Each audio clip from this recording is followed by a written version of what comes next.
Je vais vous présenter un peu ce qui vous a été apporté devant vous. En fait, ce que vous avez, c'est un agnoletti qui est fait en 3 segments. Au lieu de le servir seulement en segments individuels, j'ai préféré vous le servir en un long morceau. Vous comprendrez pourquoi, alors que je vous raconte la légende tout à l'heure. C'est un agnoletti au lapin.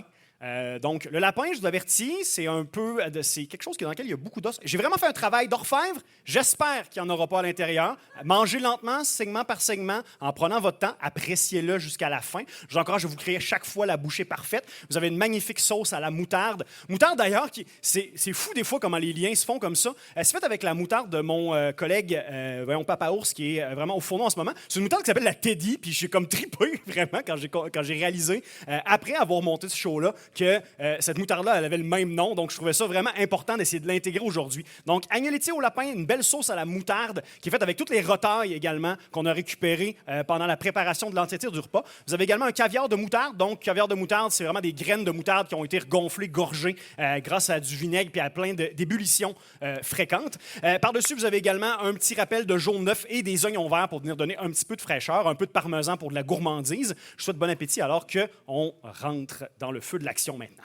Donc, Teddy, comme je vous disais tout à l'heure, avait plein de passe-temps, mais il y avait aussi une connaissance approfondie sur les créatures de la forêt. Là, premier, je lâche les histoires de cimetières d'ours. On s'intéresse à d'autres affaires.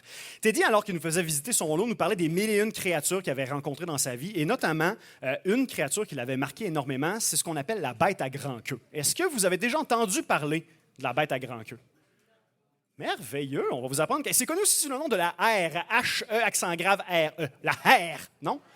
Non plus? Bon, écoute, on va apprendre quelque chose ce soir ensemble. Pour comprendre, en fait, c'est quoi la bête à grand queue, Teddy me dit, il va falloir qu'on prenne un détour puis que je vous explique une autre affaire juste avant. Fait que là, comme d'habitude, Teddy, il est tout le temps une bûche pas loin. Hein. Il ramasse sa bûche, s'installe, craque comme s'il avait mon âge, même s'il était plus vieux.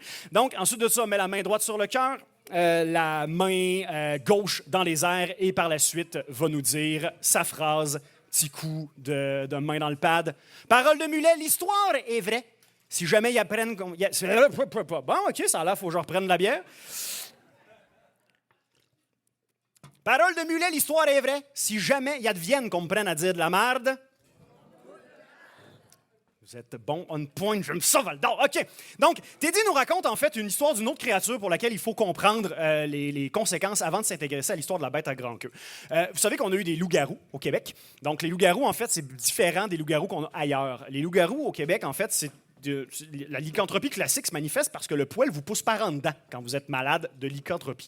En fait, si on veut trouver un loup-garou, la meilleure manière de le faire, c'est de le peler, carrément. Donc, on y arrache le bras, puis en dessous, on va voir le poil qui pousse à l'intérieur. Vraiment capoté comme histoire. Les crises de loup-garou se manifestent exactement de la même manière que dans les contes populaires qui nous sont venus d'Europe, des frères Grimm et compagnie, là, name it all, comme on dit en bon français. Les loups-garous, en fait, se transforment à la pleine lune. Et ce qu'il y a de particulier au Québec, c'est que c'est beaucoup lié à la tradition catholique. Une des manières de réussir à sauver quelqu'un des crises de lycanthropie, c'est de lui tirer une goutte de sang dans le front, directement en plein milieu. Puis alors que ça coule et que ça dessine presque d'emblée une croix sur son visage, ce dernier va reprendre forme humaine et être défait de la malédiction de lycanthropie. Et c'est surtout la manière, en fait, dont ça se développe, la lycanthropie, qui a intéressé Teddy. La lycanthropie se développe lorsque, de manière subséquente, un homme ou une femme ne va pas faire ses Pâques pendant 7 ans. Faire ses Pâques, pour ceux qui sont peut-être un peu moins chrétiens de profession, c'est simplement s'en aller à confesse chez le curé et vraiment là, vider son sac sur ses péchés, notamment à l'occasion de Pâques. Donc, quand on ne fait pas ses Pâques pendant 7 ans, on devient ensuite de ça, ultimement, maudit de la malédiction de lycanthropie. Donc, peut-être que bien d'entre vous autres sont des loups-garous en ce moment. Je vous encourage à ne pas vous peler la peau pour aller vérifier, s'il vous plaît. Mais Teddy nous disait, en fait, que les gens n'étaient pas bêtes, ils n'étaient pas caves dans le temps. Ils disent, bon, 7 ans, pas faire mes parts, mais aller le faire une fois aux 6 ans, mais être correct. T'sais, les gens ils font des mathématiques, puis ils commencent déjà un petit peu à magouiller. Écoute, quelqu'un, ça va faire ses Pâques à 6e année, ben, il est bon encore pour un autre 6 ans avant d'aller les refaire. Comme ça, tu ne deviens pas un... Il n'était pas cave, le monde dans la vie. Mais il y a une autre affaire qui arrive à ces fameux chrétiens de pas de foi. C'est que le diable est dans les détails, comme on dit, mais à partir de la 13e année, où il y a une interruption sur faire ses Pâques, il y a une créature qui commence à courir après les mauvais chrétiens. C'est ce qu'on appelle la bête à grand queue, d'ailleurs, et c'est là qu'on arrive dans notre histoire. La bête à grand queue commence à courir après les chrétiens de peu de foi, après la 13e année. C'est une créature, en fait, on l'appelle la bête à grand queue parce qu'on ne l'a jamais vu à la face, on l'a juste vu à la queue. En fait, on n'a même pas vu le bout de la queue, on a juste vu le milieu de la queue. C'est vraiment spécial. Donc, cette créature-là, elle vous suit pendant la nuit, et quand vous la voyez surgir dans un buisson, en fait, vous ne l'avez pas surgir, vous voyez juste une bout de queue qui passe, puis ça fly de même, puis vous ne savez même pas le bout de la créature est où. Dans la culture populaire, la chose qui s'en rapproche peut-être le plus, des bonhommes qu'on voyait à la TV dans le temps, tu sais, le marsupilami, là, l'espèce de petite créature, là, qui a l'air d'un...